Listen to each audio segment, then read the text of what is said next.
On an August morning in 1913, 3 cousins walked out of a farmhouse and vanished. No bodies, no ransom, no trace. The family who reported them missing were later arrested, but the charges, whatever they were, disappeared just like the children. For more cinematic true crime mysteries, subscribe for stories based on real cold case patterns. August 3, 1913, Ash Hollow Township, Iowa. The storm came in wrong, too fast, too quiet, as if the sky had forgotten how to warn them. A white curtain on the horizon that swallowed the fields in seconds, drowning the cicadas mid-song. Inside the Harlow farmhouse, the kitchen windows rattled, dust lifting from the sill like breath. On the table sat 3 tin plates, half filled with porridge that had already gone cold. Anna Harlow, the eldest of the cousins, had been feeding the youngest when the wind hit. She was 14 that summer, serious, slender, hair tied back with a strip of muslin. Her cousins, Ruth and Louis, were 10 and 8. They'd come from Illinois to stay for the harvest, a visit that was supposed to last 2 weeks. Outside, thunder cracked like the earth splitting. The lantern on the wall flickered. Then, silence. Anna stood, listening. The wind had died, but something else had changed. The air felt hollow, stretched thin. She crossed the room to the door and unlatched it. The fields beyond were drenched in gray. The sky hung low, too close, like it wanted to touch the roof. She called for her father, for anyone, but the only answer came from the corn. A low rustle, a shape moving between the stalks. Ruth tugged her sleeve. "Someone's out there." Anna turned. In the doorway behind her, Louis held the old family Bible to his chest. He was shaking. Then, the bell. The one nailed above the barn door. Its rope was frayed, its clapper rusted. But that morning, it rang once, clear as glass. By sundown, the 3 children were gone, as if the day had simply erased them. The next day, the sheriff found only their footprints circling the well, as if the children had been running in a ring. Around and around. No blood, no drag marks. Just the pattern, strange and deliberate. Within a week, the Harlows weren't just grieving parents. They were suspects accused of hiding something. The neighbors whispered about seances, about old debts and darker promises. By September, the entire Harlow family was in custody. Mother, father, and the oldest brother, Charles. But by winter, the case collapsed. The sheriff resigned. The records were sealed, and the Harlow farmhouse was abandoned to rot into the prairie. 112 years later, May 14th, 2025. The wind still sounded the same. The house stood on county land now, half collapsed, its porch swallowed by weeds. It wasn't even on most maps. But to Nora Harlow, great-grandniece of Anna, it was the only place left that made sense of the nightmares. She stepped from her rental car and let the silence settle. Her research file, 7 months of county archives, court transcripts, and faded photographs, lay in the passenger seat. 3 children, all vanished in one morning. A family accused, then erased. She raised her phone and started a voice memo. Case file reconstruction, Harlow disappearance 1913. Location confirmed, Ash Hollow Township, Section 9. Initial objective, verify site conditions and locate remaining well structure. Her voice sounded small against the open land. The air was dry, humming faintly with electricity. She moved toward the porch, boots sinking into the grass. The boards sighed beneath her weight. Inside, the floor had given way in places. Plaster hung in curls from the ceiling. Against the far wall, the remnants of a hearth sagged under its own soot. She took a step and her flashlight caught something on the wall, marks carved into the wood beneath a layer of dust. Circles, dozens of them, each one linked to the next, hand-sized, childlike. A spiral. Nora crouched closer. The wood was old pine, splintered, but the carvings were deep, too deep for a child's knife. In the center of the spiral was a date, August 3rd, 1913. Her breath caught. Something moved above her, a soft creak, slow and deliberate. She raised the beam upward. At first, it was only dust falling from the loft. Then, a rope, frayed, half hanging through a broken beam. Attached to it, a brass bell, the same one the sheriff had written about in his last report.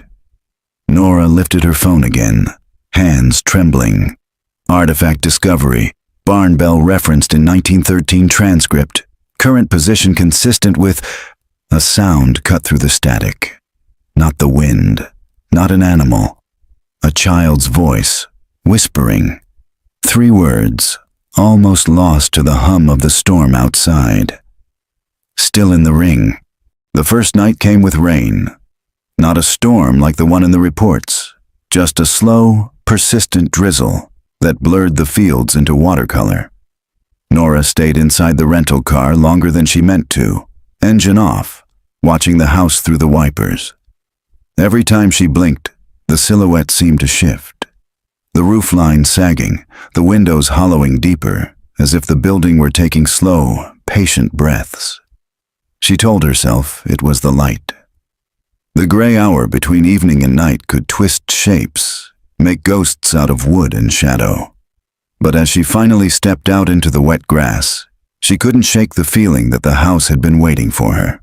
Her flashlight cut through the dark, catching glints of rusted hinges, broken glass, and a horseshoe half buried near the steps. She crouched and brushed it clean. Someone had nailed it upside down. Bad luck in old farm superstition. Intentional, not accidental. Inside, the air was colder.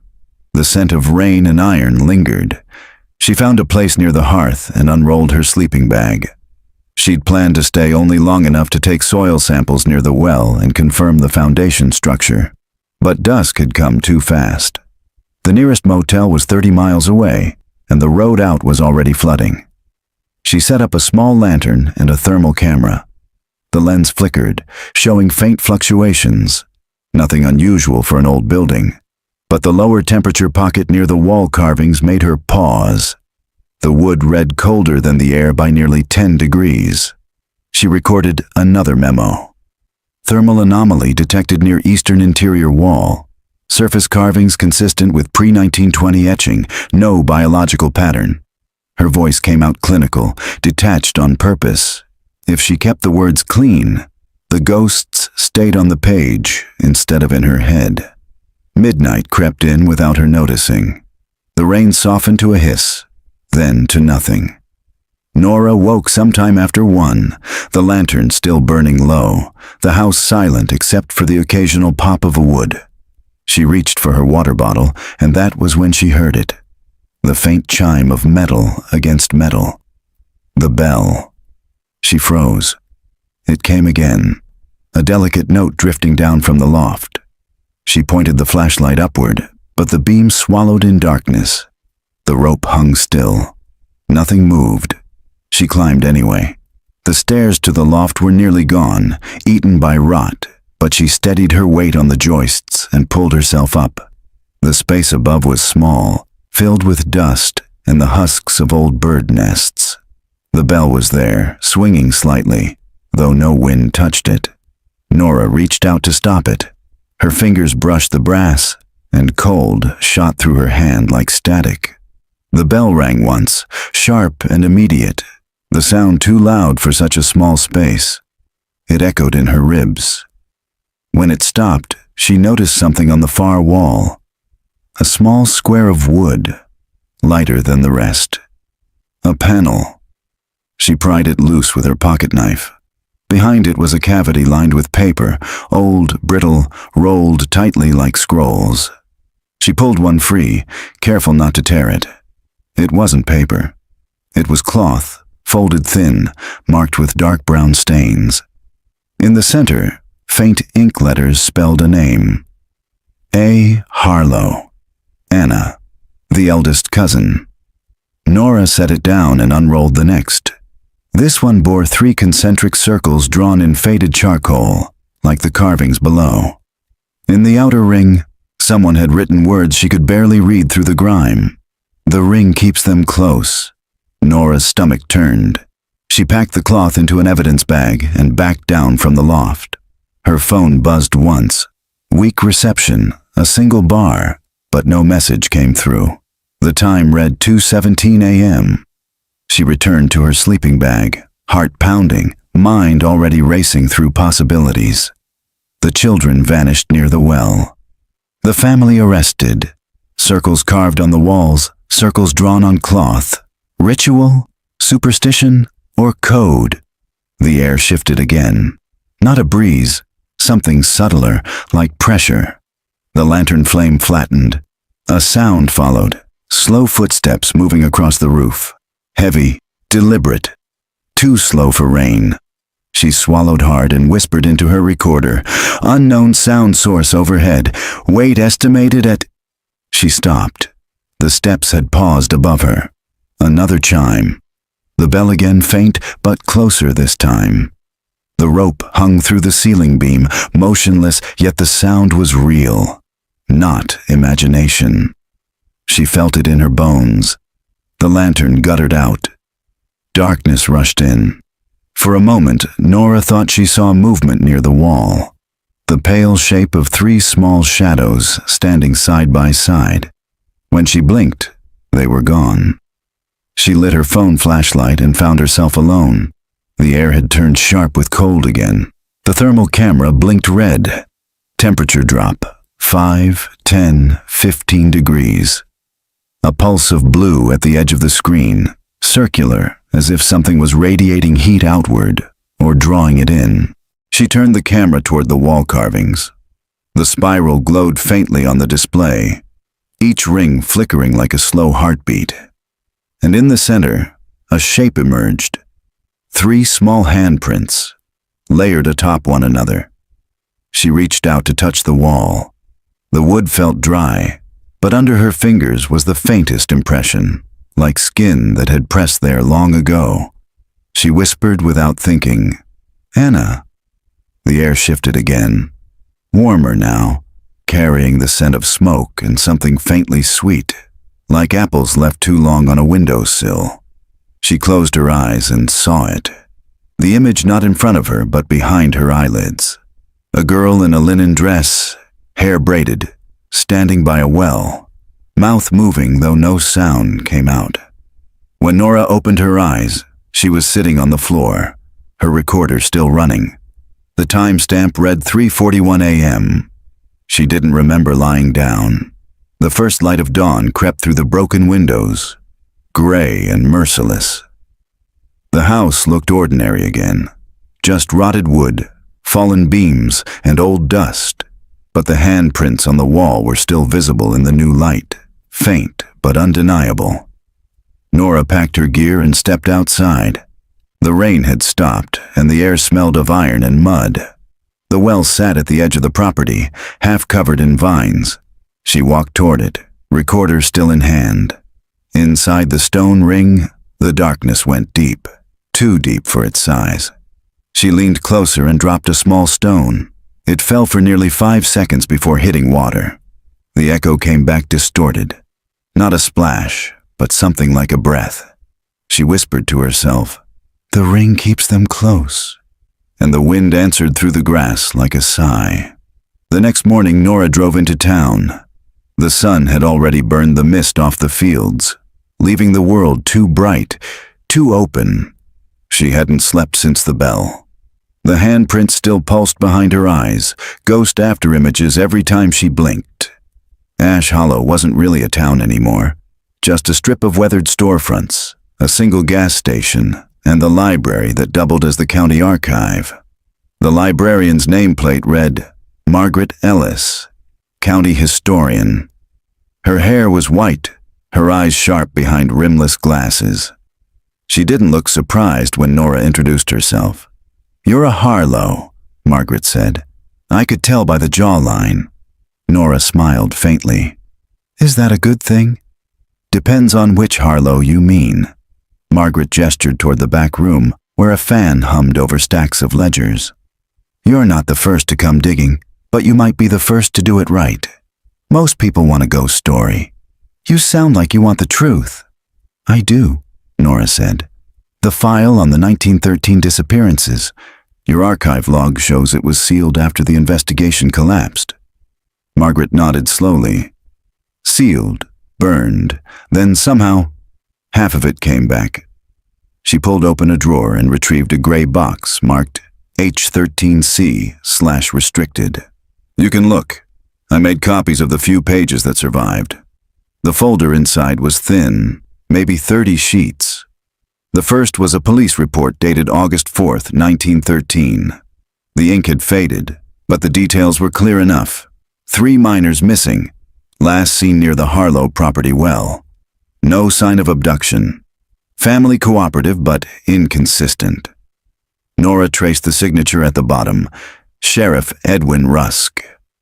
She flipped to the next page. A witness statement, neighbor named Clara Deacon, claiming she'd heard children singing from the Harlow fields the night before they vanished. A circle song, repeating. The words, partially transcribed, read, "Round and round the ring we go, 3 for yes and 1 for no."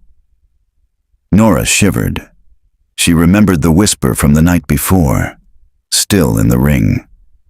Did they ever find the well? She asked. Margaret nodded toward the window. It's still there. The county fenced it off in the 1950s after a boy fell in. Broke both legs but lived. Said he heard voices under the water. Voices? Like someone whispering names, Margaret said. Not the kind of thing you put in a police report. Nora looked back at the documents. The final page was a typed memorandum from the county judge ordering the case sealed in the interest of community welfare. The reason column was blank. Only a single handwritten note beneath it. Records of testimony to be retained by family of subject Charles Harlow. Charles, Nora murmured. The eldest son. Margaret's gaze softened. He was 16 when the cousins disappeared. They said he confessed. Confessed to what? To keeping secrets, Margaret said, and didn't elaborate. Nora gathered the copies into her folder. Is there anywhere his belongings ended up? Journals, letters? Margaret considered, then walked to the back wall, where a map of the county hung under yellowed glass. After the arrests, the property went to auction. A man named Albert Koenig bought it in 1915. But before that, some of the household effects were stored in the courthouse basement. I can give you the inventory. Nora followed her finger to a list written in fountain pen. 2 trunks, assorted books, 1 locked chest. Owner listed as C. Harlow. Storage code, B17. Her pulse quickened. Is that still there? Margaret smiled. Basement's been cleaned a dozen times, but if it's wood, it might have survived. You'll need a key. She reached into a drawer and handed Nora an old brass tag. The number etched on it read 17. Don't tell them I gave you that, she said. Just say you're a researcher. The clerks won't know the difference. Outside, the day had turned hot and clear. The courthouse stood at the end of Main Street, its stone steps worn smooth by a century of shoes. Inside, the air smelled of lemon polish and old paper. Nora descended into the basement, where the walls narrowed and the light dimmed. The storage units were little more than wire cages filled with dust and abandoned boxes. She found B17 near the back, its door rusted, the lock missing. Inside sat a single trunk, heavy oak with iron corners, the initials CH carved into the lid. She hesitated, recorder in hand. Discovery log. Trunk marked CH, likely Charles Harlow, recovered from courthouse basement storage. Her own voice steadied her. The hinges groaned when she lifted the lid. Inside were books, their covers swollen with damp, and a small wooden case tied shut with twine. She cut it open with her penknife. The box contained a pocket watch stopped at 6:14 and a folded letter. The paper was brittle, ink rusted brown. August 10th, 1913. To whoever finds this, they asked where the others went. I told them I don't know. But I do. I hear them every night under the floor.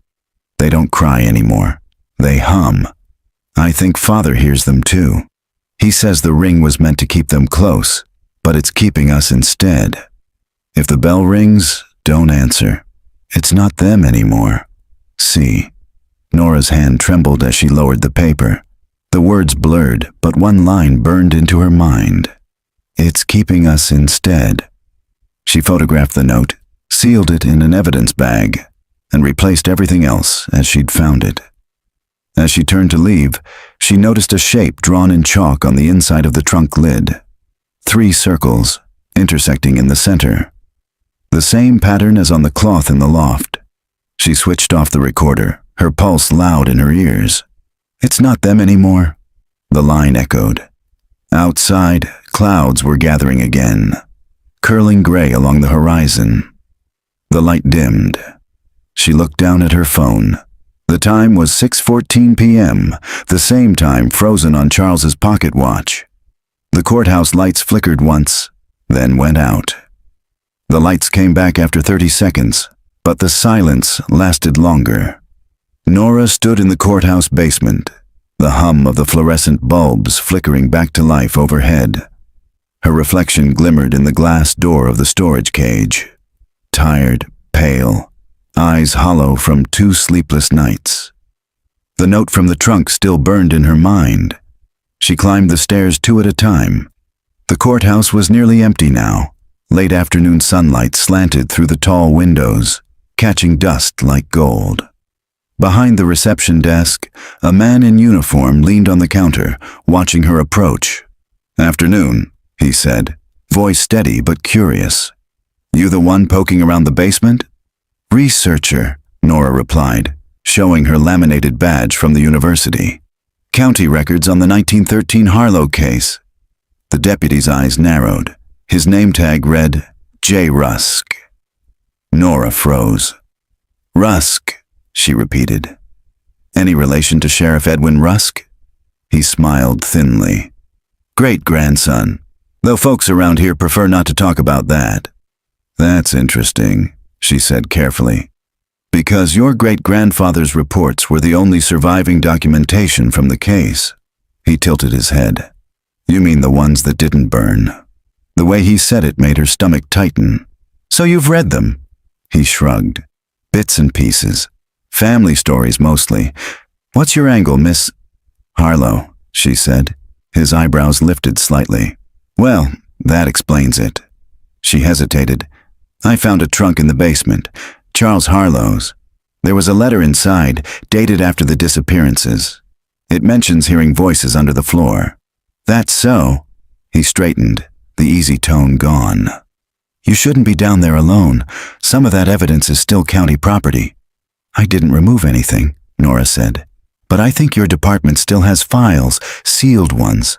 The judge's order from 1913 references testimony withheld for community welfare. Do you know where it went?" Rusk looked at her for a long moment. "My grandfather said there were tapes," he said finally.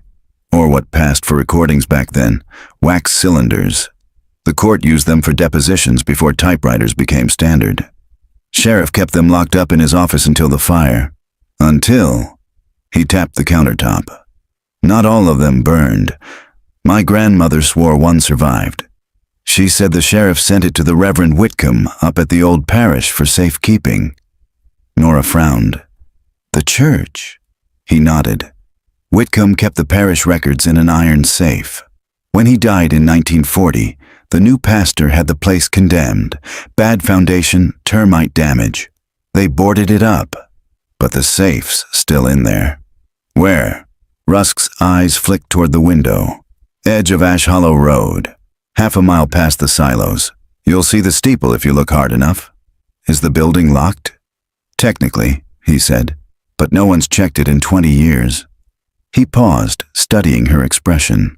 "Listen, I know what you're looking for. Every Harlow who comes through here wants redemption or revenge, sometimes both. But if you open that safe, you'd better be ready for what's inside." Nora closed her notebook. "I'm not here for folklore." Rusk smiled faintly. "Good. Then you won't mind if I tag along."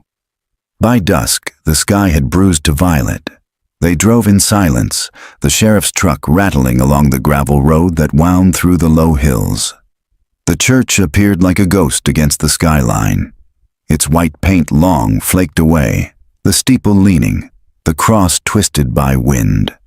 The grass around it was waist-high. Rusk cut the engine and grabbed a flashlight. "Stay close," he said. "Floorboards in there are rotted through." Inside, the air smelled of mildew and old hymnals.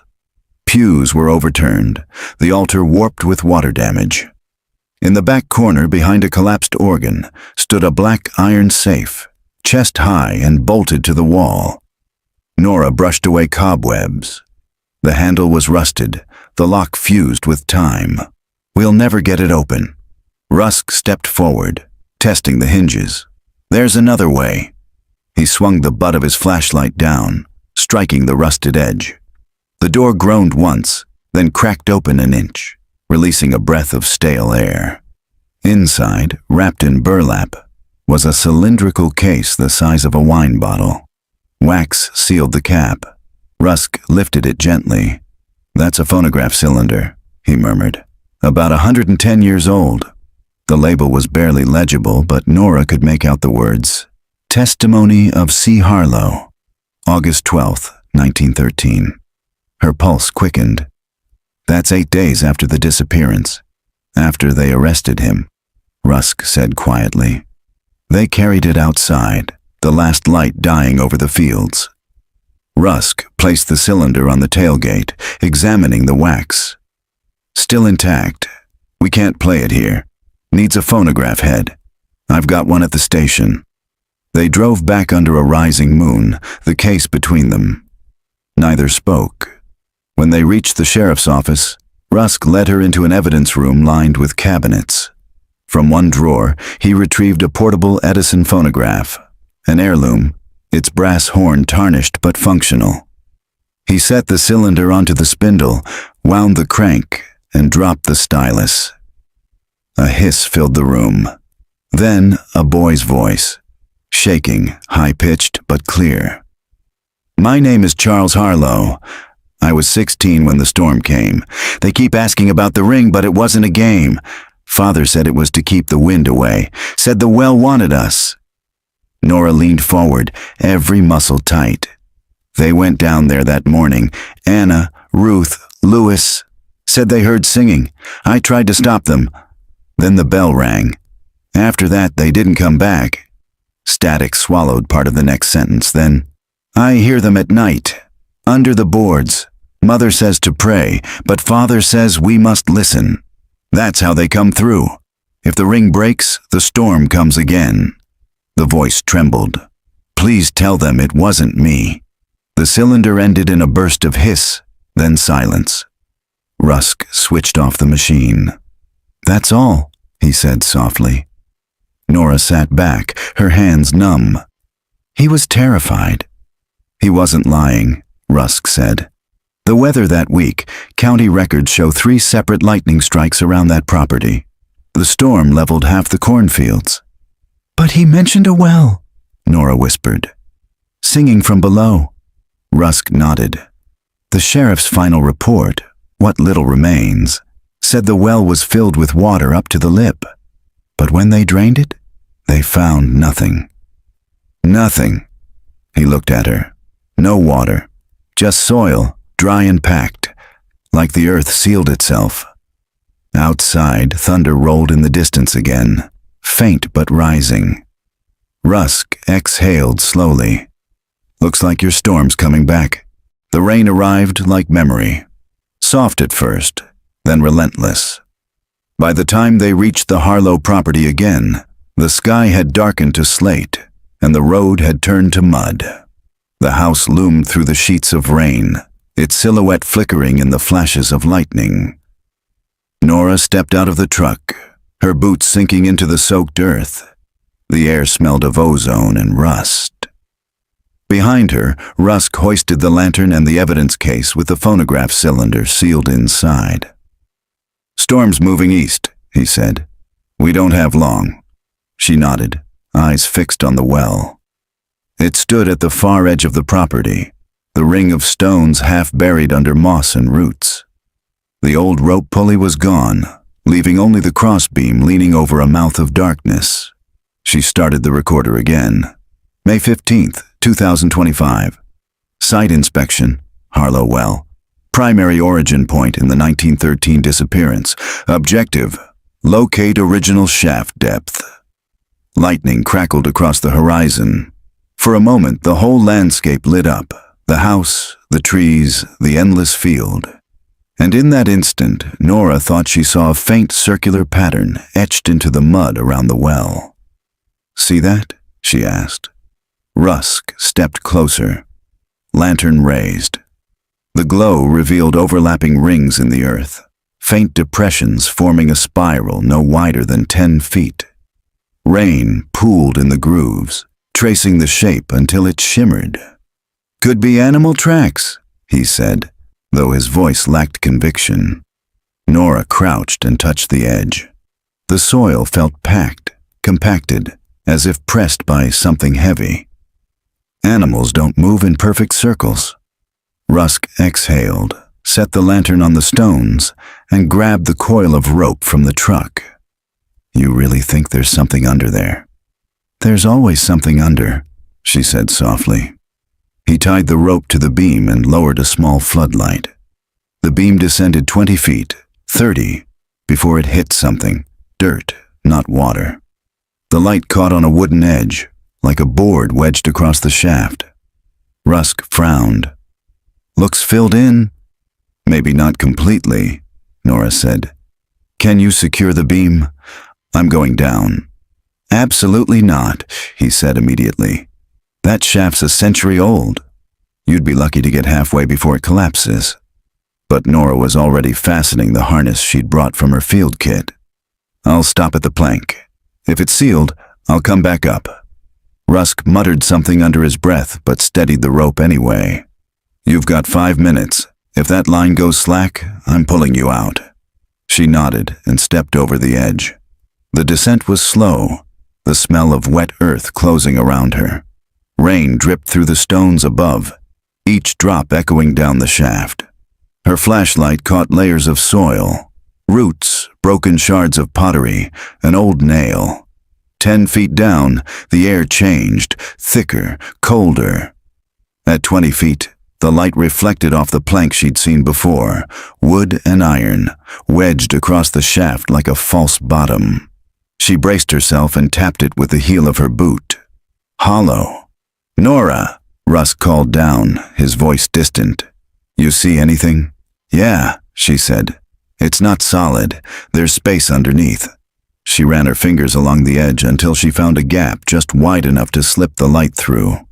She lowered it carefully, angling the beam into the dark below. What it revealed made her breath catch. There was another chamber beneath the false floor, timbers shoring up walls of packed clay, and there, half buried in silt, was the curve of a second ring of stones, smaller, cleaner. "The well continues," she whispered. "There's another structure under this one." She adjusted the light. Something gleamed, a metal object embedded between 2 stones. She reached down through the gap and brushed away the mud. It was a plaque, corroded but legible. St. Augustine Behavioral Study, 1913. Nora froze. "Rusk," she called. "There's a marker down here, a name, St. Augustine." He leaned over the lip, rain dripping off his hat. "What's that supposed to mean?" She swallowed hard. "It's the same institution tied to the butterfly case, the one that used experimental conditioning on children." Lightning split the sky, and thunder rolled so loud it felt like the earth itself responding. "Get back up here," Rusk said. "Now." She climbed, boots slipping on the slick rope, mud clawing at her clothes. As she reached the top, the wind hit full force, nearly knocking her sideways. Rusk pulled her over the edge and they both collapsed onto the wet grass. "Jesus," he muttered. "You're freezing." She sat up, soaked and shaking, staring back at the well. That plaque wasn't a coincidence. The Harlows weren't the only ones. This was one of their sites. He frowned. "You think your family was part of those experiments?" "I think they were the experiment," she said. He looked back toward the house. "You know what that means, right? We're not dealing with a missing persons case. We're dealing with federal cover-ups that go back 100 years. Then we start where they ended," Nora said, standing. Her eyes went to the spiral in the mud. The rain had nearly erased it, but the outline still held. "They kept them close. That's what the note said." Rusk followed her gaze. "Close to what?" Before she could answer, the ground near the well shifted with a low groan.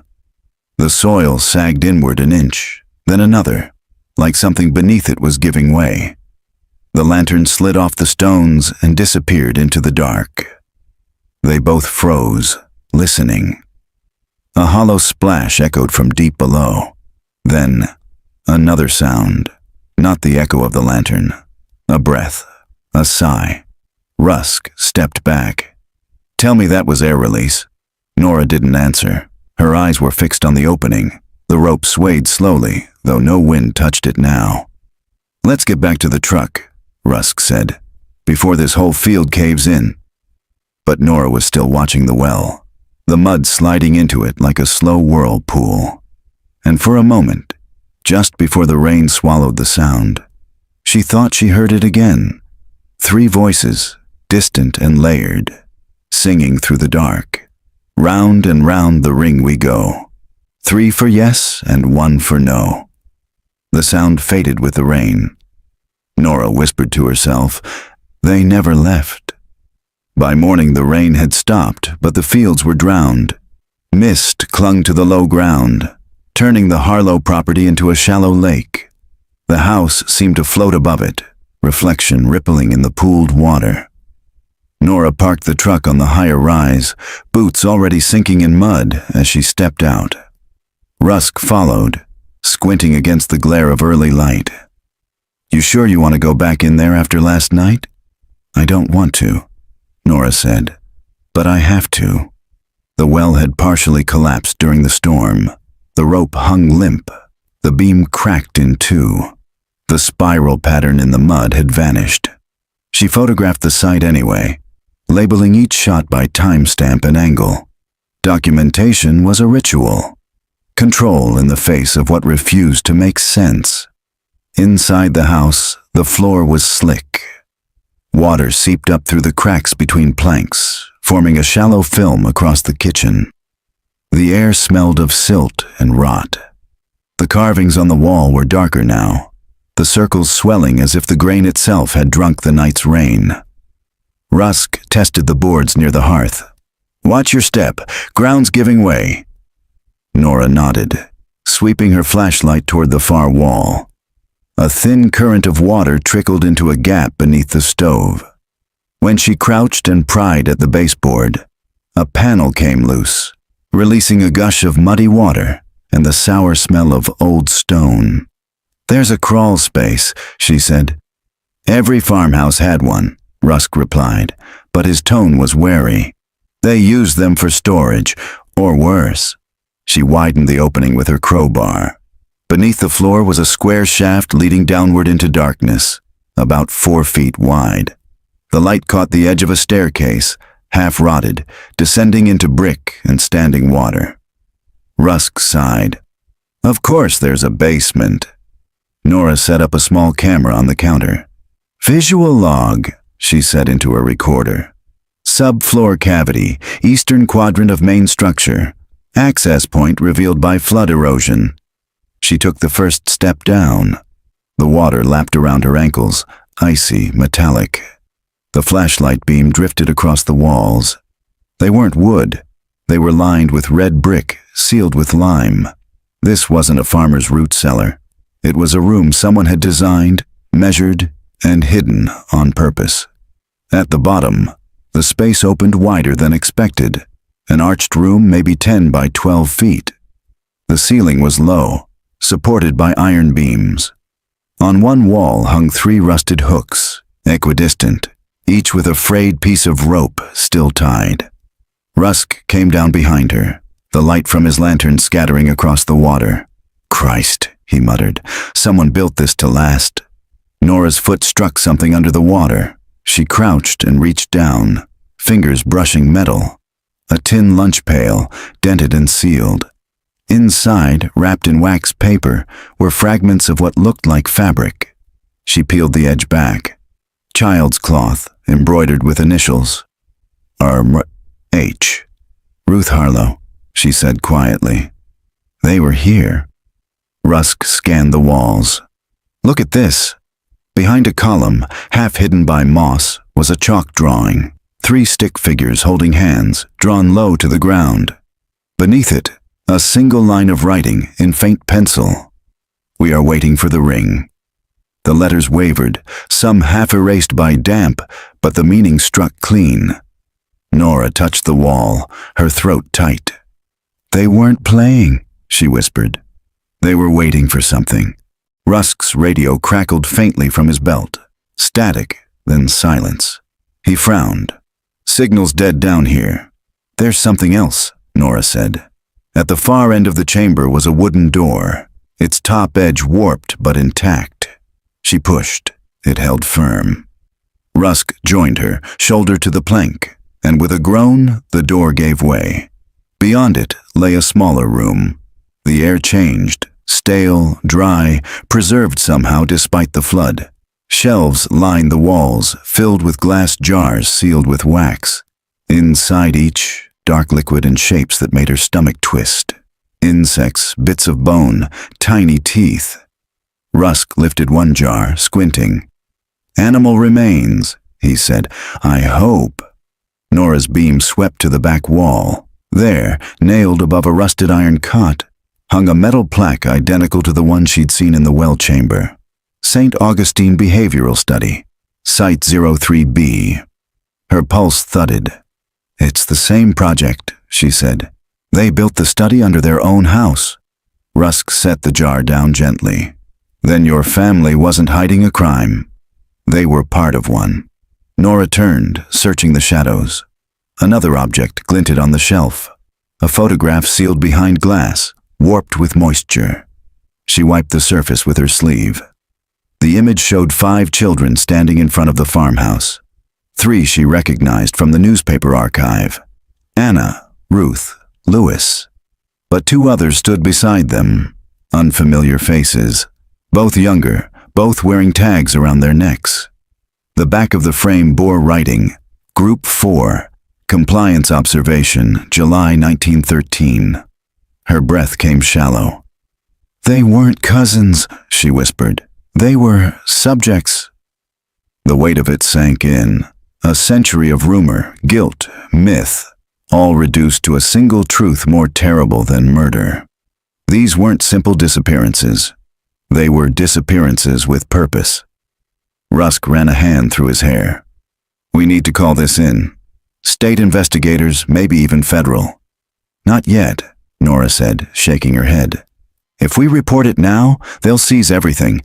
We lose control of the story, and the truth gets buried again." He looked at her hard.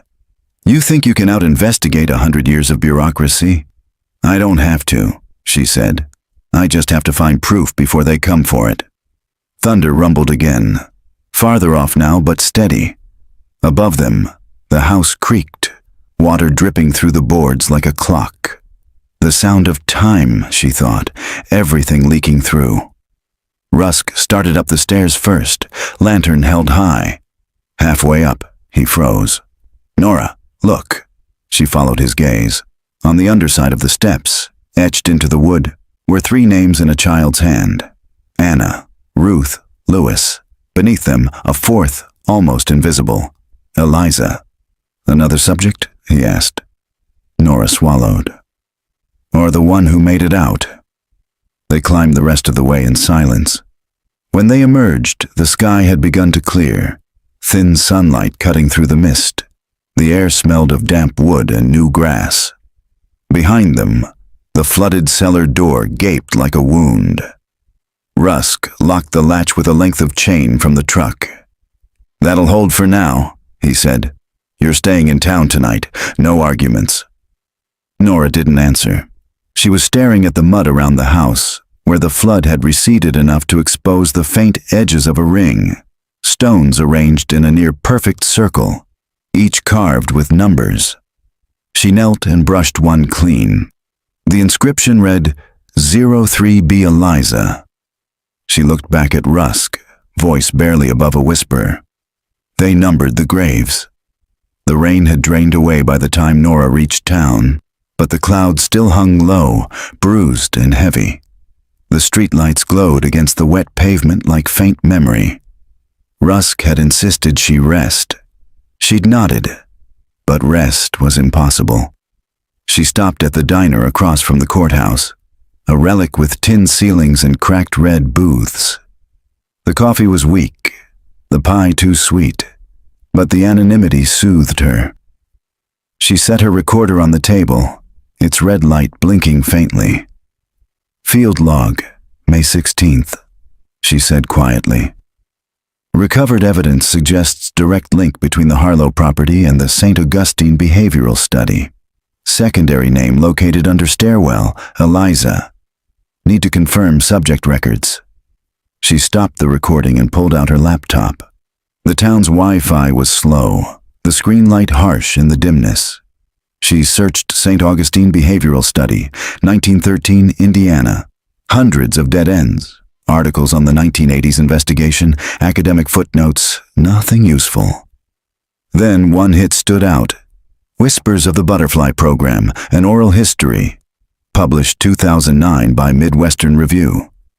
The author, Dr. Helen Partridge, retired nurse, former St. Augustine staff. Nora clicked the PDF. The opening line read, "I was 22 when I began working at St. Augustine Center for Behavioral Alignment. We were told it was a school for gifted children. It was not." Her hands tightened on the keyboard. The document ran 30 pages. Most names were redacted, but one paragraph near the middle caught her eye. In summer 1913, a field site was established on private property near Ash Hollow, Indiana, under the supervision of Dr. D. Harlow. 11 minors participated.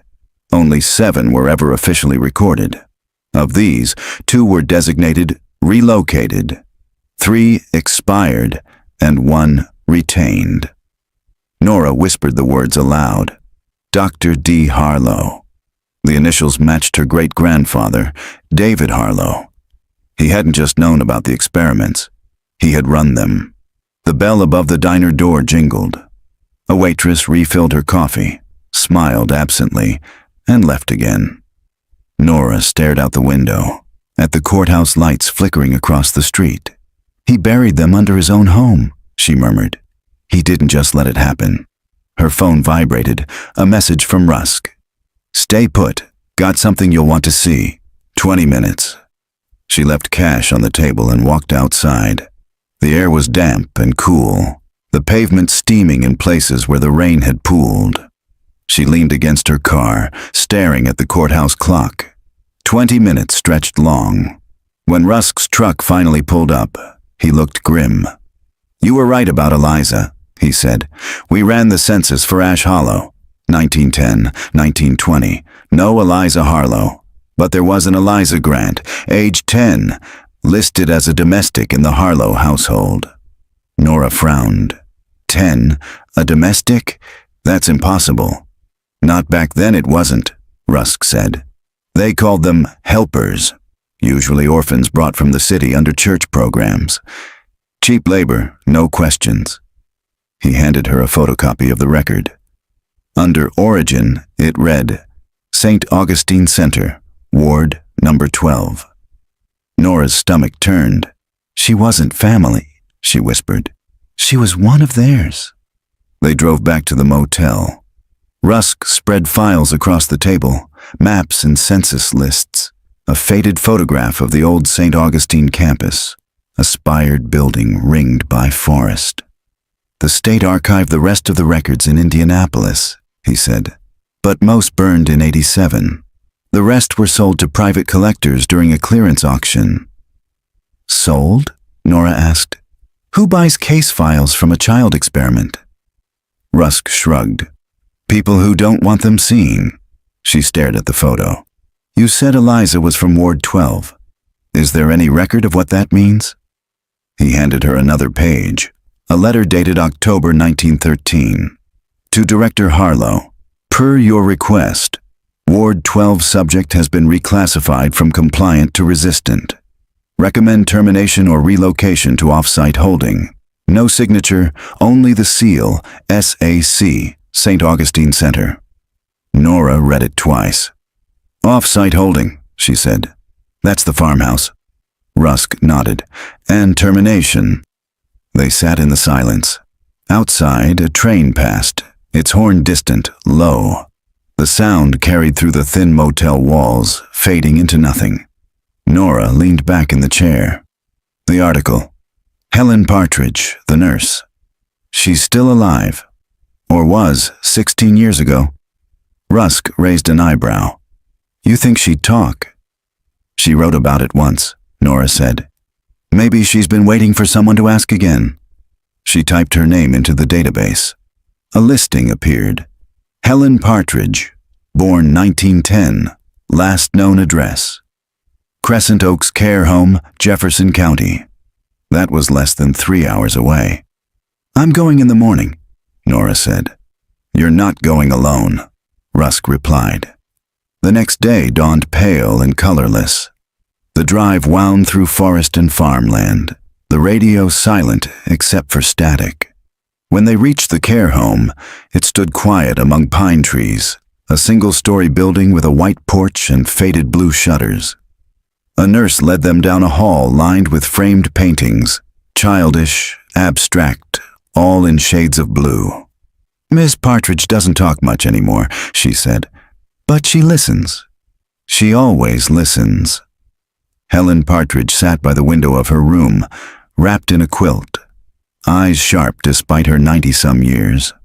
When Nora introduced herself, the old woman's lips twitched into a faint smile. Harlow, she said softly. I thought the name might come back one day. Nora pulled the article from her bag. You wrote about the program. Helen nodded once. Not everything.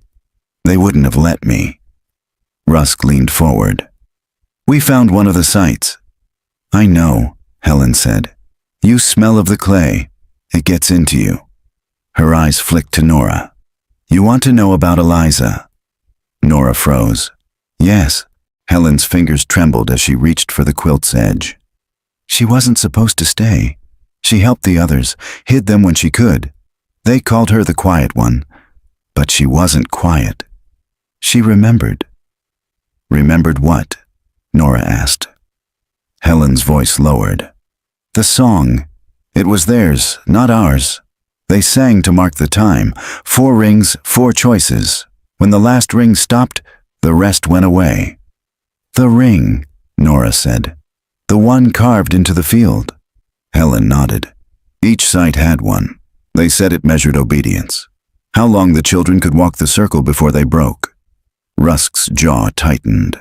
And the Harlows ran that? Dr. Harlow believed obedience could be inherited, Helen whispered. That compliance was a bloodline. But Eliza wasn't blood. She was memory. She reached for Nora's hand, surprisingly strong. You have her eyes, she said, and her stubbornness. That's why you're still listening. Nora stared, her pulse hammering. She survived? Helen's gaze drifted toward the window, unfocused now. They said she ran, but I heard the last recording. The wall microphone caught her voice. She said, I'm not leaving the others. Then the static came. Static, Nora echoed. Static was what they called silence, Helen said. But sometimes, if you listen long enough, it talks back. The nurse appeared in the doorway, signaling time was up. Helen looked at Nora one last time. Find the reel, she said. The last one. They couldn't burn it all. As they left, Rusk exhaled slowly. You think she meant the tapes from the house?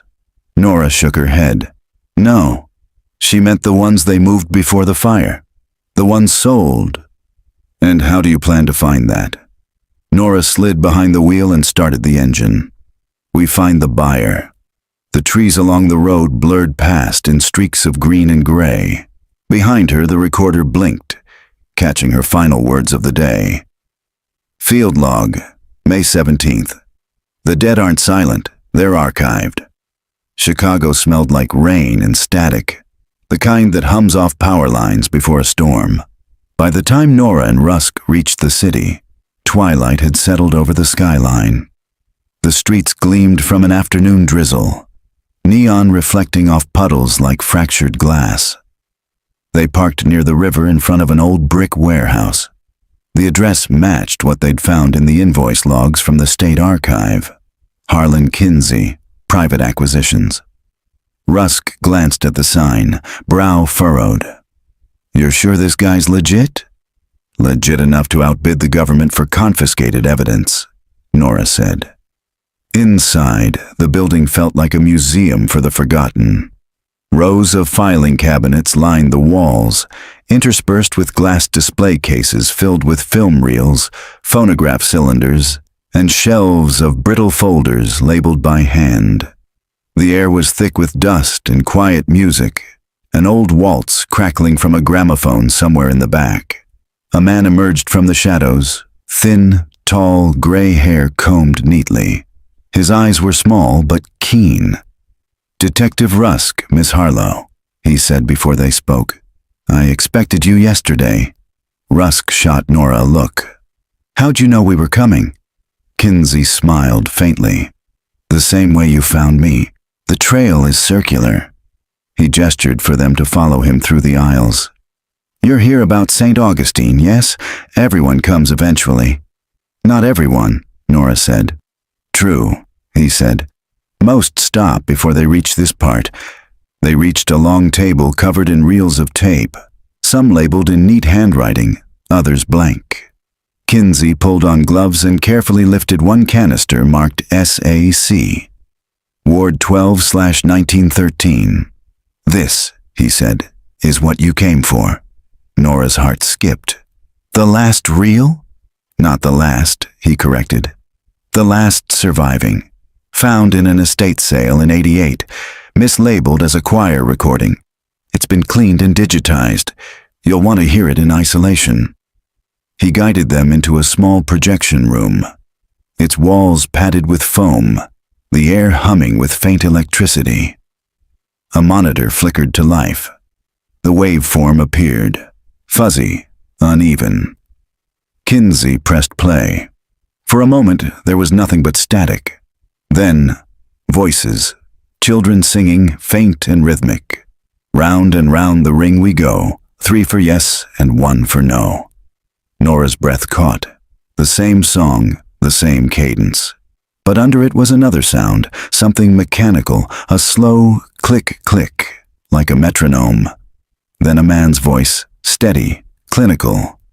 Subject 12.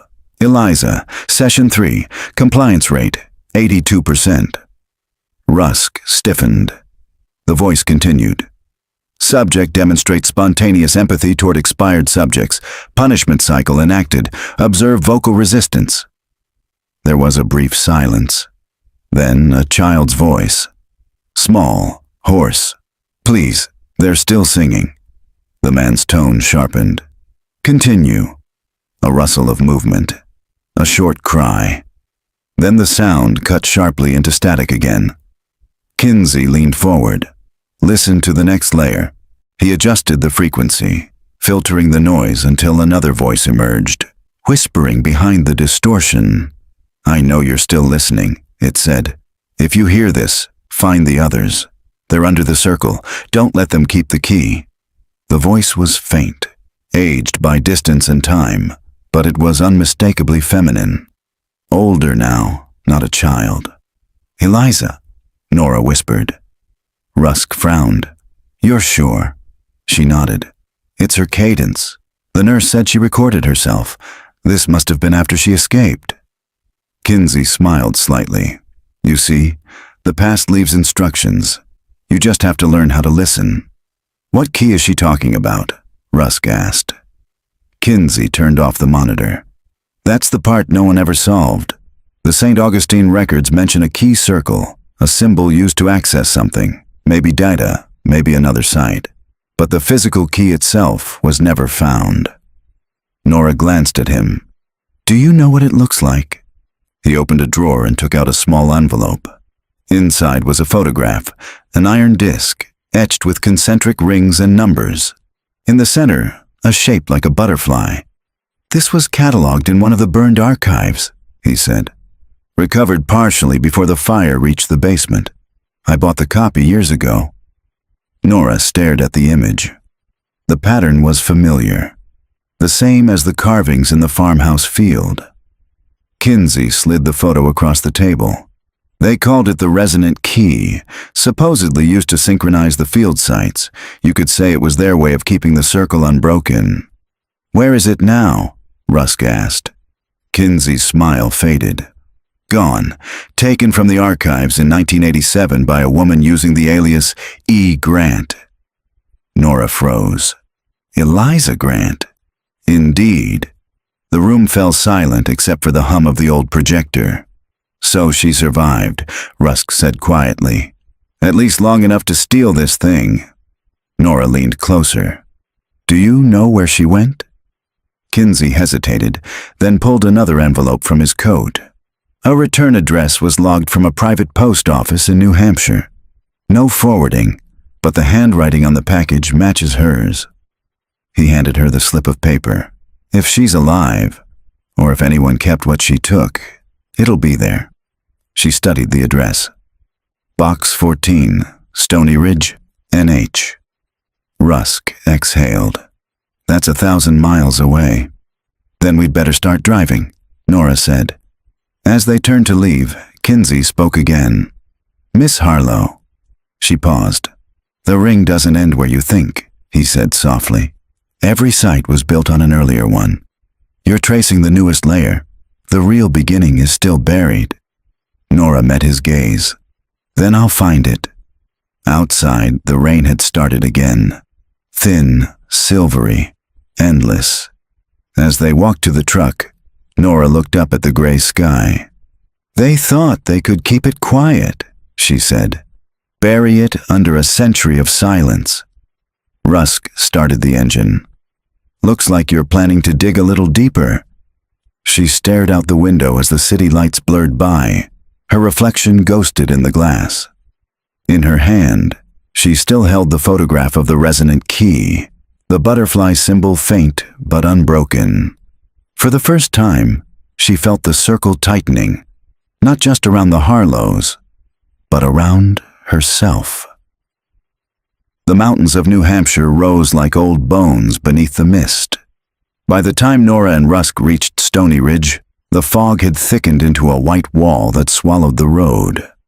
Pines leaned in close on both sides, dripping rain. The GPS had long since lost signal. The only guidance left was the old printed address from Kinsey's file, Box 14. They passed no houses for miles, just empty mailboxes, gravel turnoffs, and the echo of their own tires on wet pavement. Then, at the bend of a narrow road, Nora spotted a rusted box nailed to a birch tree, its numbers worn but faintly visible. 14, she said. Rusk slowed. A dirt track veered off to the right, almost invisible beneath the weeds. They followed it for half a mile until the forest opened into a clearing. At its center stood a small cabin, unpainted, roof sagging but still intact. Smoke no longer rose from the chimney, but a faint shape hung in the window, a curtain of pale blue, unmoving. Rusk killed the engine. Nobody's lived here in a while. Maybe, Nora said, but someone meant to come back. The porch creaked under their boots. The door was locked, but the wood was brittle enough that Rusk's shoulder made short work of it. Inside, the air was dry and cold, scented faintly of cedar and old paper. Dust floated through the flashlight beams like ash. Nora scanned the single room, Bed, wood stove, a table stacked with boxes and notebooks. One wall was covered in pinned photographs. Children, buildings, faces half torn. Rusk moved to the stove, lifting the rusted lid. Cold for years. Nora's attention caught on a reel-to-reel player sitting on the table, a headphone jack coiled around it. A note was taped to the front. For whoever follows the ring, listen to the end. She switched on the recorder. The reels turned with a hesitant click, then began to spin. At first, only static. Then a woman's voice, older, steady, recorded on fragile tape. "This is Eliza Grant," it said. "If you're hearing this, you found what they couldn't burn." Nora froze. "I survived the field study. I was the last. They said I'd been selected for observation, but it wasn't that. They needed someone to remember. The others were erased, records scrubbed, graves hidden. I was kept to keep the story alive." The voice paused, breath shallow. "They thought they could rewrite the circle, make obedience a legacy. But the ring doesn't make you compliant. It keeps you tethered. The experiment wasn't about control. It was about inheritance." Rusk leaned closer. "Inheritance?" Nora shook her head, motioning for silence. Eliza's voice continued. "They called it behavioral alignment, but it was memory transference. They believed trauma could be trained into the bloodline, that obedience could be bred. The children were the conduit." Nora felt her stomach twist. "That's why they used family lines," she whispered. The recording hissed. "The key," Eliza said, "was never a device. It was a person, the one who remembered the circle without needing to be taught." The words hung in the air like frost. "The ring needed a center," Eliza went on. "That's what Dr. Harlow called it, the still point. He said if one subject held the memory, the others could be reprogrammed through her. They made me the still point." Nora's hand trembled on the table. "She wasn't just a survivor," she murmured. "She was the core." On the tape, Eliza's breathing quickened. "They tested it once more, long after the study ended. 1939, another generation, another farmhouse. It didn't work. They forgot the rules. The children began to remember on their own." The tape clicked, the tone lowering. "If the bloodline reaches a fourth generation," Eliza whispered, "the circle restarts. The memory reforms. They'll come looking for whoever carries it. If you're hearing this..." The recording cut to static. Nora reached to stop it, but Rusk caught her hand. "Wait." Another sound emerged through the distortion. Barely audible but unmistakably real. A faint hum. 3 notes repeated softly. The song. "Round and round the ring we go." Then silence. Rusk rubbed the back of his neck. "She died here, didn't she?" Nora nodded. "Or left this knowing she would." She opened the notebook stacked on the table. Pages of looping handwriting, drawings of circles, coded phrases. One entry was marked with a star. "They will follow the fourth, find the root before it grows again." Nora frowned. "Fourth what?" Rusk pointed to a box in the corner, labeled in Eliza's hand. DNA/1948 line. Inside were small glass vials, each labeled with initials and numbers. The last one read NH 4th. Nora stared at it. "NH," she whispered. "That's me." Rusk's face paled. "You think..." "She meant my family, the Harlows. 4th generation." She turned the vial in her hand, the liquid inside clouded but intact. "Whatever they started, it's not finished." She was warning whoever came next. Rusk looked around the cabin again, his expression darkening. "We should take this to the lab. Maybe it's just symbolic, maybe not." Nora nodded but kept the vial close, sliding it into a padded pouch. The gesture felt automatic, like she'd done it before. They loaded the notebooks and tapes into the truck as the fog began to lift. The forest around them was silent except for the whisper of wind through the needles. Halfway down the road, Nora glanced in the rearview mirror. For a heartbeat, she thought she saw someone standing on the cabin porch, a pale shape framed in the doorway. She blinked. Empty, but the song still hummed at the edge of her hearing, low and persistent. 3 for yes, and 1 for no. She turned the volume knob on the recorder until the static filled the car, drowning it out. Rusk drove in silence, eyes on the road. "So, if you're the 4th," he said quietly, "what does that make me?" Nora stared at the trees passing outside. "The one who listens," she said. "And listening means it's already begun." Outside, the fog thickened again, swallowing the road ahead. The truck's headlights cut only a narrow tunnel through the gray. For the first time since the investigation began, Nora realized she was no longer chasing ghosts. The ghosts were chasing her. The motel room smelled faintly of metal and rain. Morning light seeped through the blinds in thin bars, striping the desk where Nora had laid out the evidence from Eliza's cabin. The notebooks, the reel, and the glass vial labeled NH, 4th. She hadn't slept. Every time she closed her eyes, she heard the tape, the girl's voice, the song, the whisper. If the bloodline reaches a 4th generation, the circle restarts. Across the room, Rusk stirred awake in the chair, his badge glinting in the gray light. "You've been up all night?" Nora nodded. "Couldn't risk degradation. Whatever's in that vial, it's biological, maybe symbolic, maybe both." She turned it in her hand. "But if she labeled it with my initials, you think it's your DNA?" "I think it's what connects me to them." Rusk rubbed his temples. "So what's next?" "You're not a lab tech." "I called someone," she said. "University contact in Boston, Dr. Patel. She runs a private sequencing lab, owes me a favor." He raised an eyebrow. "You told her what it was?" "Only that it's an unclassified sample from a sealed study. I'll drive it there myself." Rusk looked uneasy. "You sure you want to know what's in your blood?" Nora gave a small, brittle smile. Not knowing hasn't helped much so far. By noon, they were on the interstate. Gray miles unspooling under a low sky. The radio stayed off. The hum of the tires was enough. Rusk drove while Nora scrolled through the scanned pages of Eliza's journals. The words blurred together. Inheritance, compliance, resonance. Halfway through, a phrase stopped her cold. "The carrier does not recall.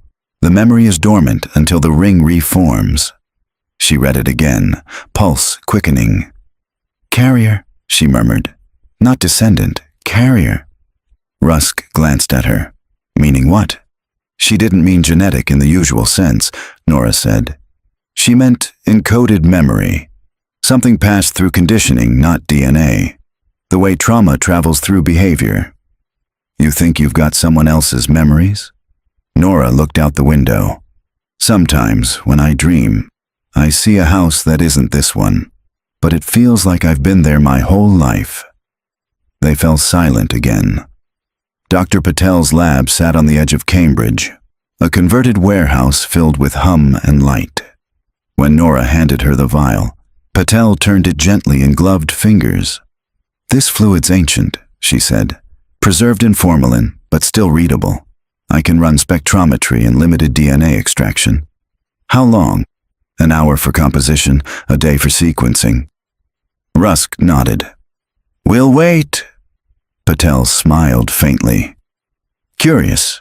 Most people don't want to wait when it's their blood." "It's not my blood," Nora said quietly. "Not yet." They sat in the small break room while machines clicked and whispered in the next room. Rusk poured bad coffee into paper cups. "You ever think maybe Eliza wanted this buried for a reason?" "She left instructions," Nora said. "People who want silence don't do that." A sharp beep interrupted them. Patel appeared in the doorway, her expression unreadable. "You should see this." She led them to a monitor where data scrolled in green lines. "Base sample is human, but not consistent with standard lineage degradation. It's recombinant, multiple donors. Someone blended genetic material from at least 3 individuals, all female, all within 1 generational range." Rusk frowned. Blended? Patel nodded. It's impossible with 1913 technology, but someone revisited this later, maybe in the 1940s or 50s. The profile has artificial markers, like an engineered mosaic. Nora stared at the screen. So the experiment continued. Patel hesitated. There's more. When I cross-referenced it with the national database, I got a partial match. Match to who? Rusk asked. Patel's voice lowered. You, Nora. 52% compatibility. That's parent-child range. The words hit like a slow explosion. Rusk looked at her. What the hell does that mean? Patel turned the monitor toward them. If this sample was taken in 1948, then either someone cloned your genetic line decades before you were born, or you are a direct result of that line's continuation. Nora's throat felt dry. The fourth generation. Patel nodded. Whatever they engineered, it was designed to persist. Nora whispered. They didn't just pass on memory. They built it. They left the lab as dusk fell over the city. Nora walked without speaking, her hand clenched around the vial. The streets buzzed with traffic, lights reflecting in puddles. Every face in the crowd seemed to flicker with familiarity she couldn't place. Rusk finally said, If what she found is true, you're not just connected to the case, you're the continuation of it. I know. He exhaled. So what now? Find who restarted it, she said. As they reached the truck, Nora's phone vibrated. Unknown number. She answered. A voice, distorted, mechanical, filled her ear. Miss Harlow, you've opened the circle. She froze. Who is this? You carry what we need, the voice said. You will deliver it. Rusk saw her expression. What is it? She shook her head, listening. They've waited a long time, the voice continued. The ring is almost complete. Return to where it began. The line went dead. Nora stared at the phone. They know about the sample. Who? Rusk demanded. She pocketed the phone. The organization didn't die. It changed names, St. Augustine, Butterfly, whatever they call it now, and they've been watching. Rusk cursed under his breath. We need protection, warrants, backup.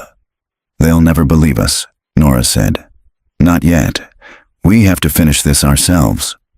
Finish what? The circle. She looked east, where the horizon glowed faintly with lightning. They said return to where it began. That means Ash Hollow. Rusk shook his head. You're going back there. It started under that house, she said. It ends there too. He looked at her, eyes dark. And if you're the key? Nora slid behind the wheel. Then maybe I can lock the door. The storm broke again as they drove. Rain streaking the windshield, thunder rolling like memory. The headlights carved tunnels through the dark, and in the back seat, the vial gleamed faintly under the flashes of lightning. Alive, waiting. Nora tightened her grip on the steering wheel. She could almost hear Eliza's voice in the thunder. If the blood remembers, it will return. And the road bent north, leading them home. They reached Ash Hollow after midnight. Fog draped the fields again, the road a ribbon of mud and moonlight. The farmhouse stood ahead, darker than Nora remembered, its outline jagged against the sky. Rusk cut the headlights a half-mile out and coasted the rest of the way. Someone's been here, he said. The fence was broken where the county lock used to hang. Tire ruts scarred the wet grass. The old house breathed faintly, boards shifting, a door creaking open and shut in the wind. Nora stepped out first, flashlight low. They came for the well. The air smelled of ozone and turned earth. Around the wellhead, fresh soil gleamed wet and black. Tools lay scattered, spades, a generator, a halogen work lamp half sunk in mud. Rusk crouched, touching a boot print. Recent, 2, maybe 3 people. Nora peered down into the shaft. The rope she'd left weeks earlier was gone, replaced with a steel cable. Far below, faint light glowed, Someone had lowered a lamp. "They're already under," she whispered. Rusk checked his sidearm, motioned for silence. Together they descended the hill, hugging the shadows. The generator hummed softly, still warm. Beside it sat a crate marked S.A. Foundation. Nora brushed off the dirt. "St. Augustine," she said. Rusk's jaw tightened. "They never shut it down. They just changed the name." The ground trembled. A deep metallic thud echoing up from the well. Then voices, faint, distorted by distance. Core sample complete. Signal rising. Nora's pulse quickened. She pointed to a second rope descending beside the cable. Without a word, they clipped in and began the slow descent. The air grew colder as they went. 30 feet down, the soil opened into the lower chamber she'd seen before. But now the false floor was gone, replaced by a lattice of scaffolding and cables. 3 figures moved below, wearing headlamps and gray coveralls with the same SA insignia. Nora and Rusk crouched on a beam, watching. One of the workers was operating a drill against the inner wall, exposing the old brickwork beneath. Another uncrated equipment, sensors, monitors, a device that pulsed with a low red light. The third figure stood apart, coat clean, posture rigid. When he turned toward the scaffolding, Nora's breath caught. He was middle-aged, tall, face pale under the headlamp. On his chest, a badge read, Dr. Warren Harlow. "My uncle," she whispered. Rusk's eyes widened. "You didn't say you had family left." "I didn't know I did," she said. "He disappeared in 1999, declared dead." Below, Warren adjusted a dial. "Subject resonance increasing," he said. "We're close. Prepare the carrier sample." One of the workers lifted a padded case, the vial. Nora's vial. Her heart hammered. "They stole it," she breathed. Warren continued. "When the circle aligns, memory transfer should initiate. The 4th bloodline completes the resonance. Once stabilized, we can replicate compliance indefinitely." Rusk's whisper was tight. "They're using you." She nodded.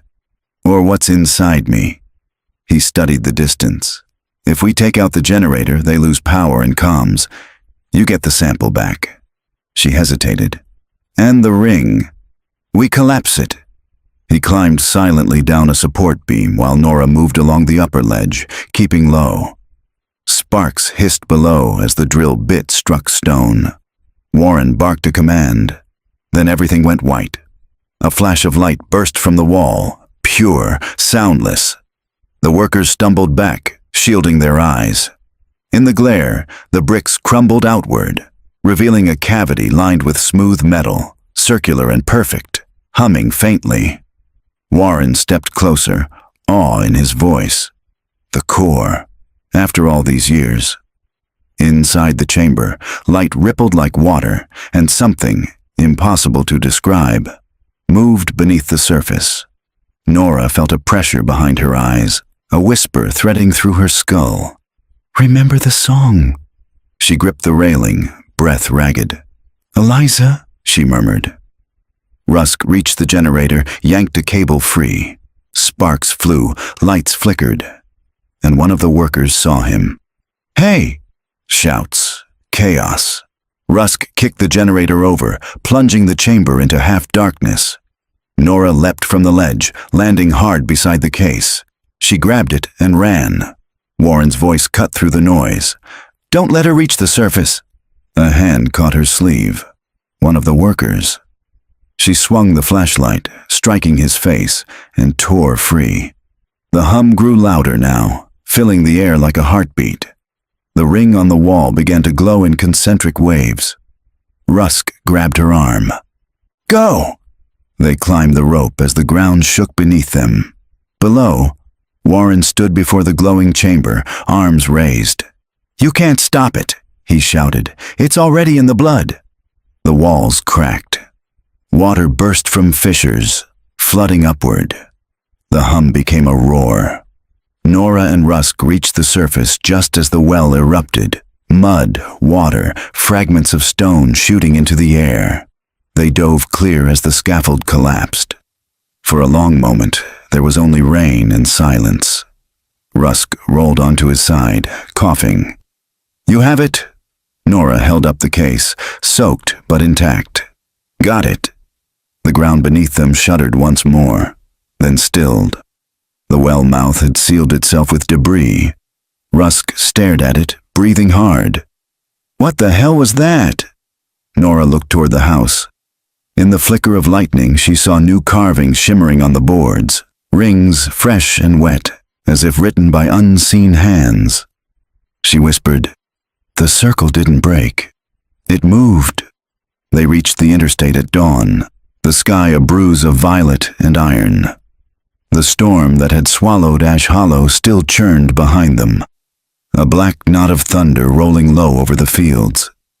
Nora drove with both hands locked on the wheel, eyes fixed on the horizon. Beside her, Rusk sat in silence, the case containing the vial clutched tight against his chest. Neither of them spoke for miles. The rain smeared across the windshield, and with every flash of lightning, Nora saw the same thing. The circle glowing, the figure of her uncle, his face lit like a man seeing God. Finally, Rusk said, "You think he made it out?" Nora's knuckles whitened. If the house didn't kill him, the thing in the wall did. He looked at her. What was it? She shook her head. Not a what. A resonance. Something that remembers. Eliza called it the core. Maybe it's collective memory, maybe something worse. But it's been waiting for me. The word waiting echoed, uncomfortably alive. They reached the edge of Boston by mid-morning. Nora parked outside a shuttered rail depot, an old safe point she'd used when tracking missing person cases. The city hummed around them, car horns, wet tires, the indifferent pulse of morning life. Inside, she cleared a workbench and placed the case gently on top. The glass vial pulsed faintly now, a soft red light blooming from within like a heartbeat. It wasn't doing that before. Rusk said, "It's reacting," Nora murmured. "It knows I'm near." He stepped back. "That's not possible." "Neither was any of this," she said. She opened the latch. Inside, the liquid shimmered, dark, viscous, alive. For a moment, she thought she saw movement inside it. Faint spirals, butterfly wings forming and collapsing again. Rusk muttered, "You should destroy it." She didn't answer. Her phone buzzed, an unknown number again. She hesitated, then answered on speaker. A man's voice this time, calm and careful. "Miss Harlow, my name is Dr. Warren Harlow. You have something that belongs to me." Nora froze. "You're alive." "Of course," he said. "I built the resonance. You were never meant to take it." "What did you do to those children?" she asked, her voice trembling. "Preservation," he replied. "We were preserving inherited memory. The core retains knowledge beyond human recall. Obedience, trauma, pattern. The early subjects failed because they lacked continuity. You were continuity." Rusk swore under his breath. "He's insane." Warren's tone hardened. "Return the vial, and we can end this quietly. If it ruptures, the memory will infect everything it touches." Nora stared at the light within the glass, brightening, pulsing. "You said it remembers. What happens if it remembers too much?" A pause, then, "It replaces what's inside you." The line clicked dead. By late afternoon, the vial's glow had intensified. The temperature in the depot dropped sharply. Frost crept along the steel benches. Rusk crouched by the generator. "We can't stay here." "Go then," Nora said quietly. "It's mine to finish." He slammed a hand against the wall. "Damn it, Nora, you don't owe them anything." She looked up at him. "You saw what was under that house. You saw what they did. If this thing carries their memory, it's the last piece of them still alive. If I destroy it, they die again. If I keep it, they control me. Then what's left? Containment. Thunder cracked overhead. The lights flickered. The red glow burst outward, flooding the room in color. In its reflection, Nora saw faces, blurred, layered over one another, children, women, her own eyes staring back from a dozen mirrors. She staggered back. They're here. Rusk drew his weapon on instinct. What are you seeing? Not seeing. Remembering. She clutched her temples. It's pulling me in. Eliza, Calla, Elise. Every voice, every test. They were all part of the same experiment. Her knees buckled. Rusk caught her as she convulsed. The vial slipped from her hand and rolled across the floor, striking the base of the generator. The metal hissed where it touched. Then everything went still. A low hum filled the air. Not mechanical, but human. A chorus humming a lullaby. The same rhyme from the tape. 1 for food, 2 for light. Rusk shouted, "Nora!" She opened her eyes, pupils dilated black. "I remember them all," she whispered. The light flared, searing red. Rusk dove for the generator, yanked the power cord free, and the lights died. In the sudden darkness, the glow of the vial dimmed, but didn't go out. It pulsed faintly, syncing with Nora's heartbeat. She exhaled a long, shuddering breath. "It's inside me now." Rusk stared at her. "Then we destroy it." "No." She stood unsteadily. "We can't. If it's alive in me, then I can use it. Find the others. End it." He stepped closer. "And if it ends you, then at least it ends with me." The hum faded, leaving only the sound of rain on the roof. Nora closed the case around the dimming light. Outside, sirens wailed in the distance. City noise, maybe something else.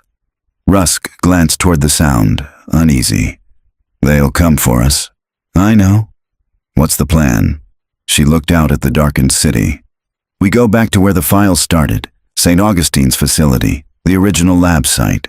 There's something buried there." Rusk frowned. "How do you know?"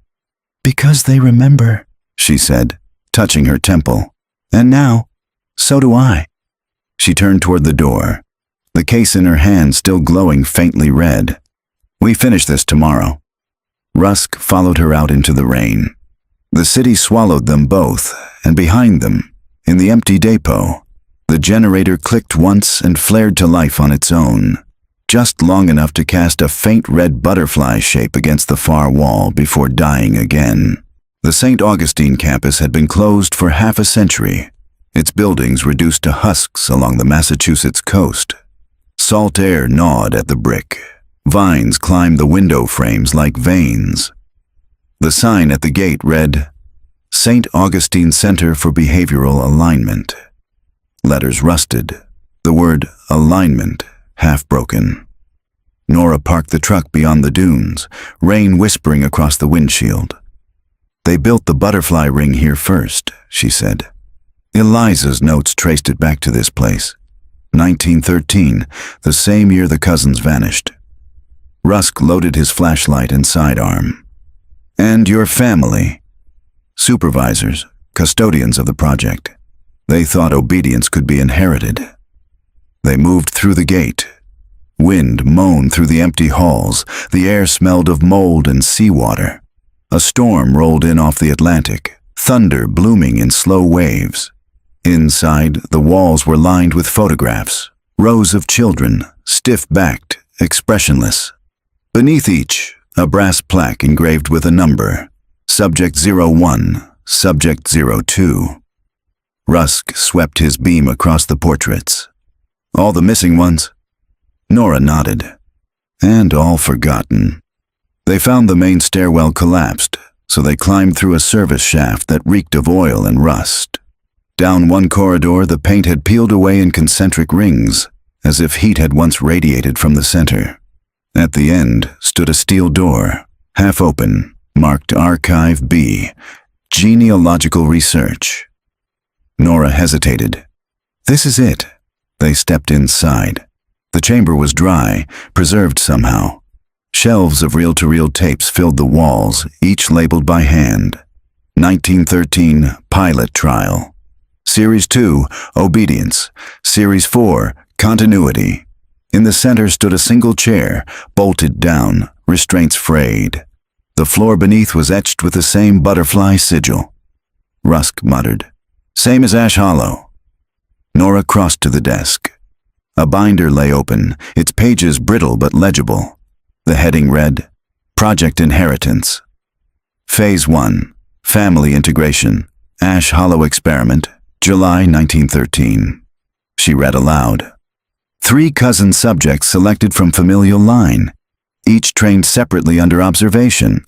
Behavioral mapping incomplete. Subject 4 produced anomalous results. Experiment relocated to Indiana branch. Her voice faltered. Indiana, the Dawson house. Rusk's breath caught. So it's all one chain. The butterfly case, your family, the cousins, they're all part of this. Nora nodded slowly. It started here, spread through bloodlines like contagion. Lightning flared outside, illuminating the shelves. The air seemed to hum. The old building was waking up. They found the control room behind a partition of glass. Dust covered the consoles, but one monitor flickered to life when Nora touched the switch. Static, then a reel crackling into motion. Footage in black and white. A woman in a lab coat spoke to the camera. Subject 4 demonstrates residual awareness.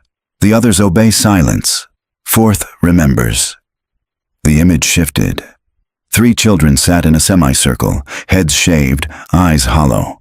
Behind them, a woman's silhouette, taller, older, stood watching. Nora whispered, "That's her. Eliza." In the footage, the children began to sing the lullaby. 1 for food, 2 for light. Then the 4th child turned toward the camera. Her face filled the frame, blurred but familiar. The same eyes, same mouth. Nora staggered back. "That's me." Rusk grabbed her arm. "It's an ancestor." "She's wearing my necklace," Nora said, voice shaking. "The one I found in the well." The screen flared white, then cut to black. A new voice came through the speakers, faint and mechanical. "Carrier located. Resonance achieved." Rusk drew his weapon. "Where's that coming from?" Another monitor clicked on, showing a live feed, grainy, infrared. 2 figures moving through the upper hallway. Nora swallowed. "They followed us."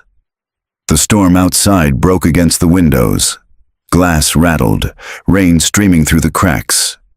Rusk pulled Nora behind a shelf as footsteps echoed down the corridor.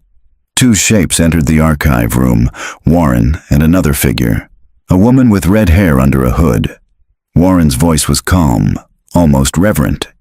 "You found it, Nora. You brought the key back home." The woman lifted her head. Her eyes were pale gray. "The circle needs closure," she said. Nora recognized her instantly. The same face from the 1986 cassette photo, older but unchanged. "Eliza," she whispered. Warren smiled. "She survived the fire. She never left the work." Eliza's gaze fixed on the case in Nora's hand. "That belongs in the core. The blood must return to memory." Rusk stepped from cover, gun raised. "Nobody's touching it." Eliza didn't flinch. "You can't stop inheritance." Warren crossed to the control panel, flipping switches. The reels began to spin, the hum swelling. "When the loop completes, every dormant subject will awaken," he said. "The past will speak through them." Nora's heartbeat thundered in her ears. The vial in her grip burned hot, pulsing with light.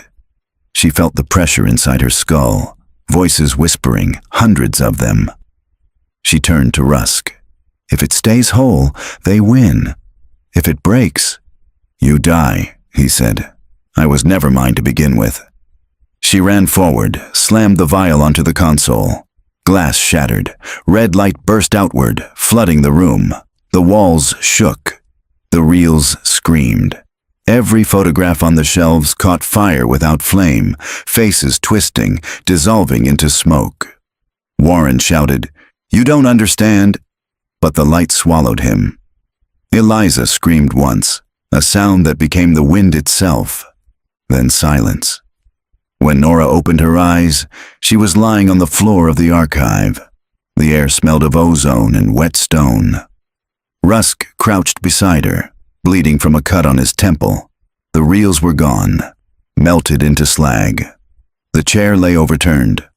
Outside, the storm had broken, morning light filtering through shattered windows. Rusk touched her shoulder. "You're still here?" Nora nodded weakly. "And them?" "Gone," he said.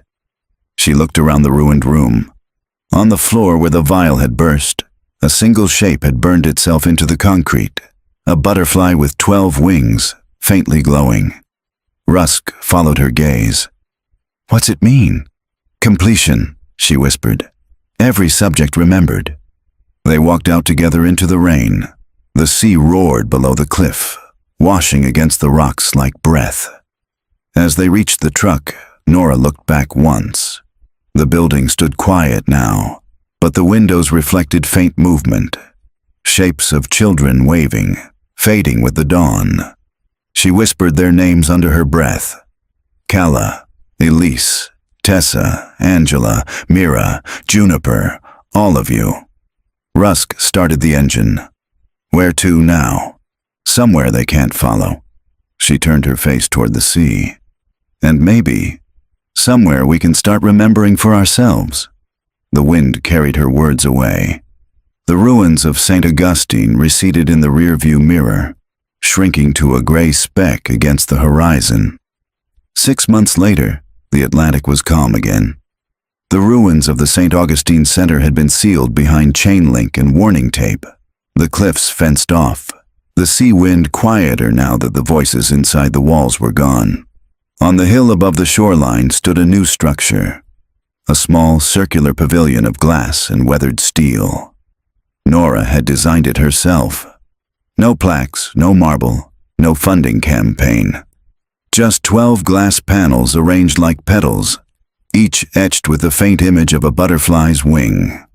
The morning sun filtered through them, casting shifting patterns of color on the floor. The first visitors came quietly, survivors, descendants, people who had once been told they were the last of a strange line of orphans. Rusk stood by the door, dressed in plain clothes, nodding at them as they passed.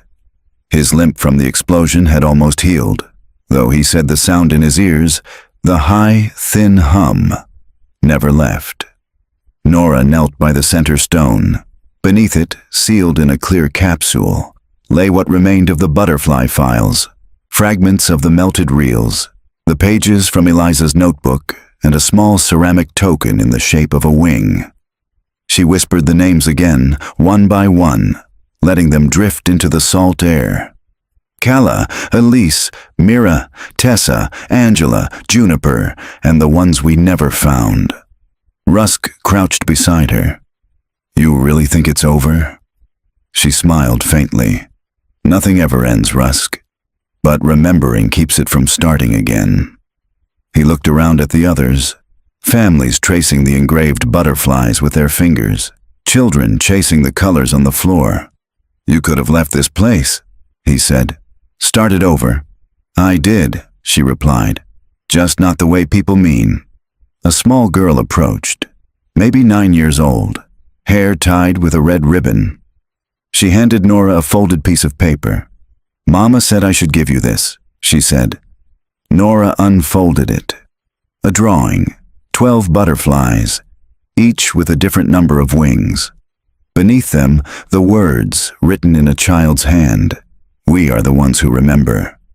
Nora felt tears sting her eyes. "What's your name?" The girl smiled. "June, short for Juniper." Rusk froze, but Nora just nodded, voice steady. "Thank you, June. Keep remembering." The girl ran back to her mother, who stood watching the sea. Nora placed the drawing beneath the capsule glass and sealed it with her palm. The sun rose higher, warming the metal and lighting the pavilion from within. Later, when the visitors had gone and the tide climbed the rocks below, Nora and Rusk walked down to the shoreline. The air was sharp, clean. In the distance, gulls wheeled above the water. Rusk said, "You ever think about him? Your uncle?" "Sometimes," she admitted. "I think the sea took him. I think that's mercy." He nodded. "And the voices?" "They're quieter. Not gone, just waiting." She looked out across the waves, but now they belonged to everyone. The wind tugged at her coat. She turned, starting back toward the hill. Behind her, the glass pavilion caught the light, each wing flaring briefly like a signal. For a heartbeat, it almost looked as if the butterflies were flying. Nora stopped, watched the reflection fade, then whispered to the sea, "You're remembered." She walked on, leaving the sound of the surf to fill the silence where the circle had once hummed. And far beneath the sand, where the ocean met the foundations of the old facility, something faintly luminous pulsed once, a single red heartbeat, then stilled forever.